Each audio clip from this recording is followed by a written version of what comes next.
What do you think of this in general? And are you excited to read the rest of the book? Well, let me tell you, when I was reading it the second time, I was not. I was kind of over it. Okay, so then the next thing that we've got in this book, and is, as you see, like it's so many different things. It's just throwing information at you. So basically, it describes Elizabeth as once again wondering what she's going to do with her life. And then when Rosie starts school, so she has this worry. She's like, this is so great. I have this little person. She knows that Rosie will go to school just like Andrew would go to work, and she will be left alone, realizing that she doesn't know who she is or what she wants to do. So is And then Rosie 6 then or 5? it's her looking forward to it. Okay, Yeah. okay. And then it describes Andrew explaining to Rosie the mechanics of death. He compares it to like a flashlight breaking. We see that Rosie imagines angels as stewardesses in the sky with trays. Okay. And then it says Andrew dies, and that pretty much takes us full circle to where we were before. Wait, how does he die again? He runs into a tree, but there's no sense that he is like intoxicated or any sense. But yeah, he tragically runs into a tree with his car. Did he like kill himself? I mean, that's not the vibe that I'm getting. It doesn't even seem to mention this idea that he might have been high or intoxicated. So Elizabeth doesn't know what to do with her life? Townspeople thought that like she was too beautiful to have problems or whatever. I kind of almost feel like that's not true though. Like based on her childhood, she experienced a lot in her childhood. And I think maybe she just like her intention burnt out.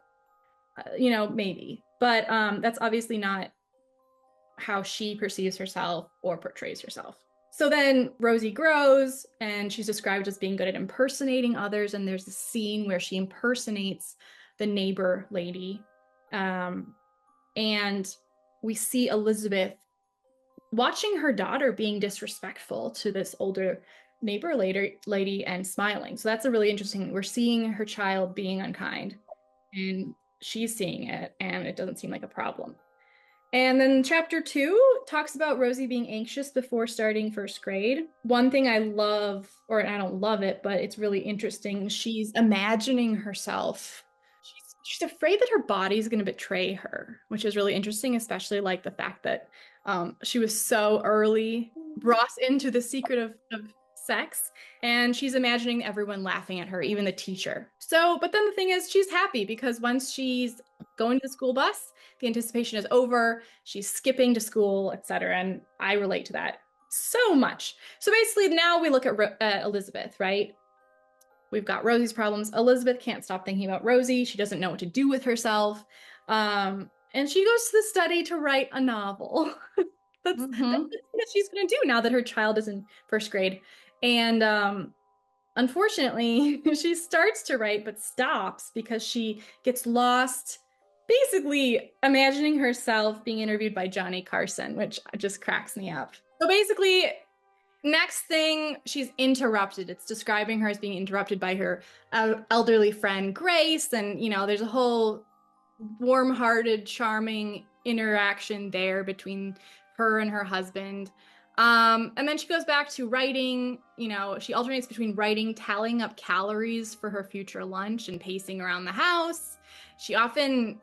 She stops to admire herself in the mirror a lot. Like, I hate to admit it, but I kind of relate to this. Like, if there's a mirror, I'm like, oh. So basically, she's alternating being a novelist, writing, doing math about her lunch, which is really interesting. Like, it shows her as like really kind of obsessively thinking about food and whatever, which is really interesting. And then, yes, looking at herself in the mirror, she gives up, she makes lunch. And then the last part of the chapter, it describes Ray, who is a new neighbor who comes, and she's jolly and plump and artistic and basically kind of like the inverse of Elizabeth.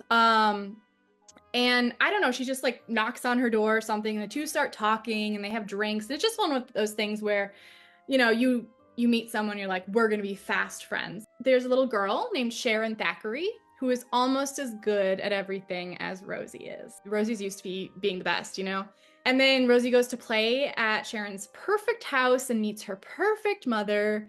And she spends this day in this euphoric haze of both jealousy and delight and guilt at the jealousy.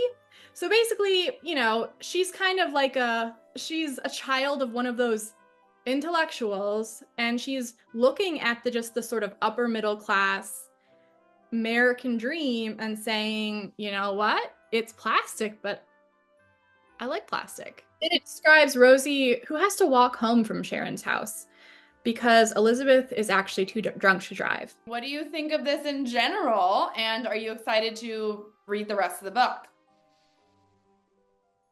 Well, let me tell you, when I was reading it the second time, I was not. I was kind of over it. But one thing I love is that this chapter displays Anne Lamott's ability to swerve in and out of like visceral and cerebral experiences. And so, that's what originally kept me going. And I think that's one of the things that continues to keep me going, just like throwing all these different experiences at her. And she knew it all along. Of course she did. Sure, all along. She knew exactly that he was cheating on her.